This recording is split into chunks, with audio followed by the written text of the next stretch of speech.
தலை குளிக்கிறப்ப மட்டும் நிறைய முடி கொட்டுதுக்கா, எப்படி கம்மி பண்ணுறதுன்னு கேட்டிருந்தீங்க. இன்றைக்கி நம்ம எப்படி ப்ராப்பராக ஹேர் வாஷ் பண்ணுறதுன்னு பார்க்கலாம். தலை குளிக்கிறதுக்கு முன்னாடி முடியை நல்லா சிக்க எடுத்துக்கணும். இப்போ நம்ம தலையை நல்லா நனைச்சிக்கலாம். அதுக்கப்புறம் உங்களுக்கு பிடிச்ச ஷாம்பூ எடுத்துகிட்டு கொஞ்சமாக உங்கள் கையில் போட்டு தண்ணி கொஞ்சம் கலந்து டைல்யூட் பண்ணிக்கோங்க. இந்த டைல்யூட் மெத்தட் வந்து நம்ம எதுக்கு பண்ணுறோன்னா, நம்ம யூஸ் பண்ணுற எல்லா ஷாம்பூலையுமே கண்டிப்பாக ஏதாச்சும் ஒரு கெமிக்கல் இருக்கும், ஃப்ராக்ரன்ஸ் இருக்கும், சல்ஃபேட்ஸ் இருக்கும். சில பிராண்டில் வந்து சல்ஃபேட்ஸ் இல்லைன்னு போட்டிருப்பாங்க, அன்றைக்கி கண்டிப்பாக ஏதாச்சும் ஒன்று கலந்துருப்பாங்க, நம்மளுக்கு தெரியாது. ஸோ அதனால் டைல்யூட் மெத்தட் ஃபாலோ பண்ணுங்கள். அப்போ தான் அந்த கெமிக்கல் கொஞ்சம் லெஸ்ஸாக இருக்கிற மாதிரி இருக்கும் நம்மளுக்கு. எனக்கு ஆயிலி ஸ்கால்ப் இருக்கிறனால நான் எப்போவுமே டபுள் கிளென்ஸ் பண்ணுவேன். அதாவது நான் 2 வாட்டி ஷாம்பு அப்ளை பண்ணி நல்லா வாஷ் பண்ணிக்குவேன்.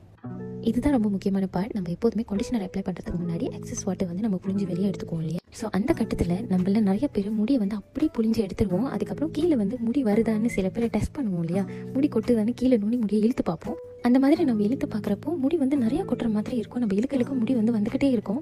ஹேர் ஃபால்ஸ் ஏற்கனவே இருக்கிறவங்களுக்கு இழுத்து பார்த்தா இன்னும் நிறைய கொட்டுற மாதிரி இருக்கும். அதனால் அந்த மாதிரி பண்ணாதீங்க. ஏன்னா முடி வந்து ஈரமாக இருக்கும் போது அது ரொம்ப ஃப்ரெஜைலாக இருக்கும், சீக்கிரமாக பிஞ்சிட்டு வந்துடும். அதனால முடிஞ்ச அளவுக்கு அந்த மாதிரி பண்ணாதீங்க. அதுக்கு பதிலாக இந்த மாதிரி பொறுமையாக மெதுவாக ஸ்குவீஸ் பண்ணி எடுத்துக்கோங்க. கீழே வந்து புல் பண்ணாமல் மெதுவாக ஸ்குவீஸ் பண்ணி அந்த தண்ணியெலாம் ரிமூவ் பண்ணிவிட்டு நீங்கள் கண்டிஷனர் அப்ளை பண்ணி ஒரு 2 to 3 minutes கழிச்சு நீங்கள் வாஷ் பண்ணிக்கலாம். வாஷ் பண்ணி முடிச்சிட்டாலே சேம் மெத்தட் தான். மறுபடியும் இந்த மாதிரி மெதுவாக ஸ்குவீஸ் பண்ணிவிட்டு புழிஞ்சு நீங்கள் தண்ணியை எடுத்துக்கலாம். கீழே முடியை மட்டும் பிடிச்சி இழுக்காதீங்க.